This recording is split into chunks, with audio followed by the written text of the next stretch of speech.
Comes up with the football, gets it to Dylan Norton. Now they can reload from the fence. Driving kick, and what a perfect pass to Cook. Hit him on the run, and now Jackson Kelly's away. Entices himself with 2 bounces. Maybe a third? No. Lowers the eyes to his coach. On the bounce, Stevenson turns his man inside out. Goal number 6 comes right through the middle. McKelvey down the line. Sees the target he likes. This is Darcy. The inboard kick's a beauty. McGowan opens up the field entirely. McGowan surveys his options and he fires a skyward kick up towards Wakefield, who marks! Great grab. Initially looked to go. Has to go back behind the mark and take his kick. He's beyond 50. He'll load up here. It's a driving kick right to the line. Oosterhoff! That's a strong grab. It's what you want from your big forward. Brilliant mark by Tim Oosterhoff. He wants to snap it. Umpire's making sure the Tigers don't creep the mark. Timmy's got 4. Ended him after he got the handball away. So just surveying the field up ahead. Looking to kick. Well, he's going to go with a more direct approach. Heading to Murray Stevenson. Why not? He's got 3 Rovers around him. He couldn't take the mark. Off hands. Oosterhoff to McKelvey, and he's pressured over the line. And a dumping tackle. It should go against the Tigers, and it does. And now it really lights up there on the half-forward flank. It was one of those sling tackles that the AFL have been really trying to outlaw in the last few years, Nate. Could we see another yellow card? There's plenty of feeling out there this afternoon. We've already seen 2. It was heavy contact. Just when he was slung to the ground with his head on the ground, Nate. So there has been a free kick, I should say, paid as a result. Well, McKelvey now bereft of options. Looks to go right down the line. Fires it up towards the wing position. Wow, what a mark taken by Wood. In between 2 Tigers, stood tallest. Wants the run and gun. Left foot, right to true centre half forward. Target was Hillier. He falls at the crucial moment. And now Pearcey can collect for the Tigers. They could be away here. Steps inside. Max Hillier gets caught. Should be pinged. Umpire says no. We might get a ball up here. Macaulay trying to back into traffic. It comes out the way of Mild. Now Cook could be caught here. Hand passes over his shoulder to Priest, and they're away through McNaughton. Up out of half back, drives it along the half forward. Target Stevenson. Oh, well done in the air, Murray Stevenson. He's 55 from home. Turns inboard, sees a target he likes out of the corner of his eye. It's Morton, nearly takes the one-handed mark. Bradley for company, couldn't pressure him enough. Coming through with Shermer, turns onto his left, skies it high. But it should be all Rovers here. Buchanan drops what he should have taken. Backing back through was Cornell. Snaps on the right and kicks it to absolute gem. Right on him, Dormo. So McGowan and Priest. McGowan with the palm down. Priest trying to collect in traffic as to Manton. Hurries the kick into the centre of the field.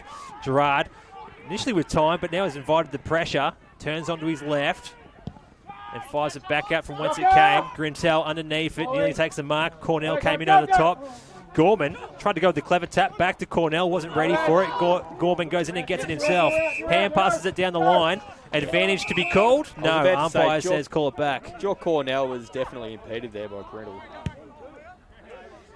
He's just taken out. I mean, when he's around the ball, they're definitely aware of it, the Hoppers. So, up on the wing position now, broadcast side. This is Nick Gorman. Surveying his options, he drives this one down the line. Big fly coming from Stevenson. Oliver palming it down in front of himself.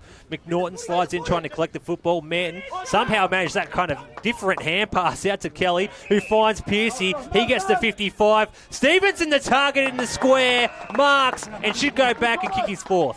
Yeah, that's the composure that we were saying that Pearcey lacked before. He got the ball in and he just summed up the options that he had. Worked out that Stevenson's by himself basically by himself at the top of the square. He just had to put it over the top of the defender. Well, there's plenty of pressure out there on the field. One team certainly rising to it as Stevenson kicks goal number 4 of the half. Moves his side to 6-7-43. The Rovers 4-3-27, who are significantly cracking under the pressure.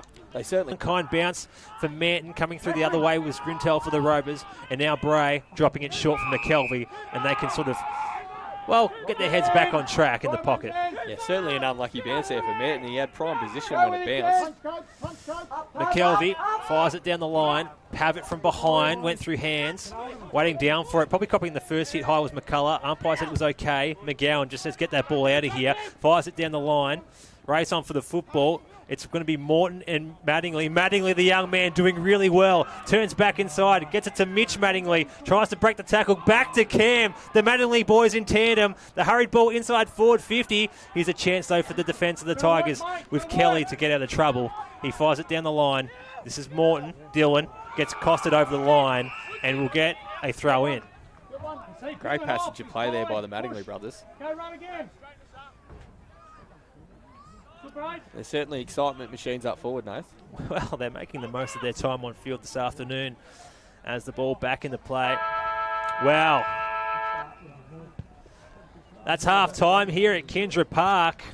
A fascinating second quarter of football. Just plenty of drama here on field, and it just seems to be going the way of the Tigers at the moment. They are 7-9-51, playing the Rovers 6-3-39.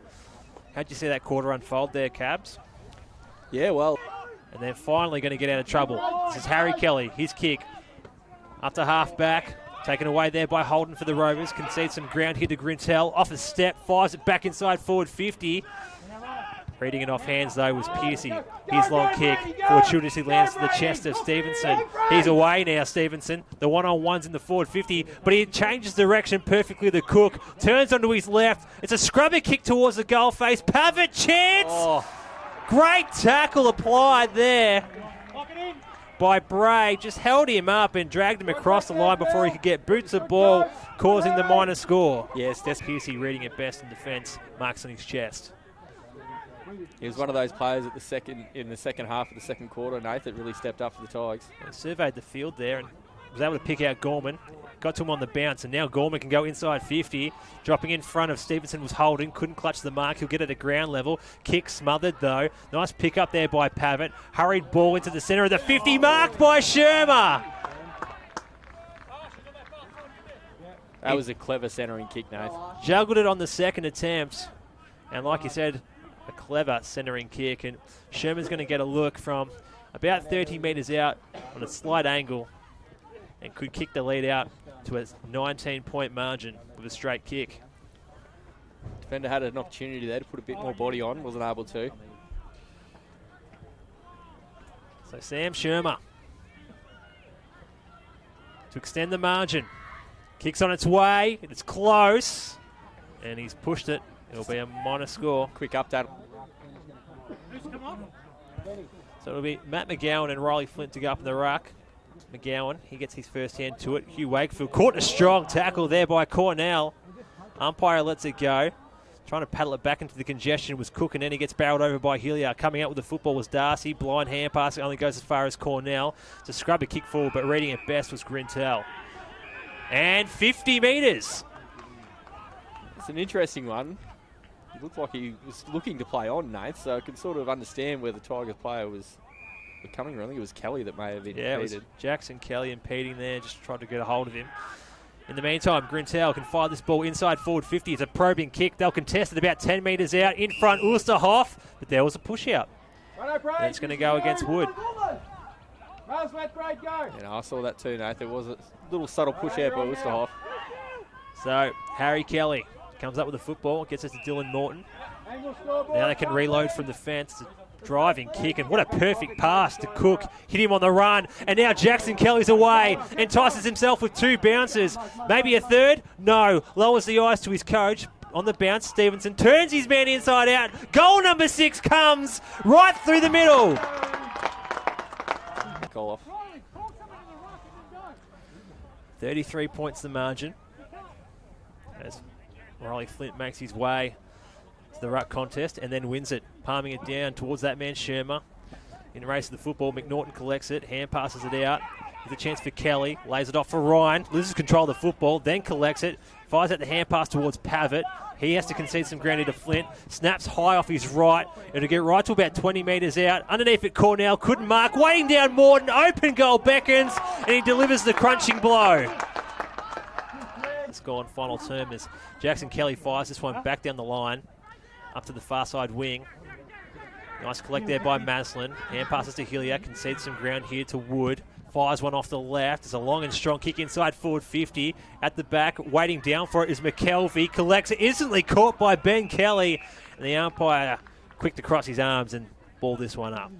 Ben Kelly's been one of the standout players down back, as he normally is for the Tigers. Well, we'll come to you later, Cabs, to pick a best on ground, and it's going to be pretty difficult if you're selecting around the Wagga Tigers, as the umpire has found a holding free kick. It's going to go the way of young Will McGowan for the Rovers, and he's going to get a look from 20 metres out, almost directly in front.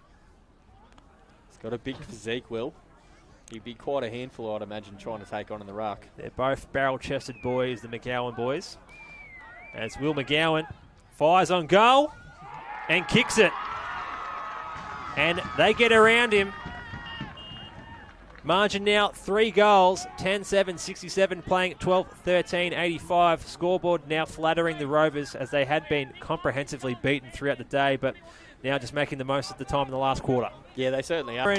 Here at Kendra Park, bringing us to the end of the round 16 action in the Riverina Football League. It's the Coolamon Rovers who failed to come up against the visitors, the Wagga Tigers, 10-10-70, playing 12-13, 85. It was an excellent match. Plenty of scoring to boot. One that would have been enjoyed throughout all that was watching on All In Sports. And Cabs, I'll turn to you now for a quick summary of what you saw of the game and to pick a player of the day.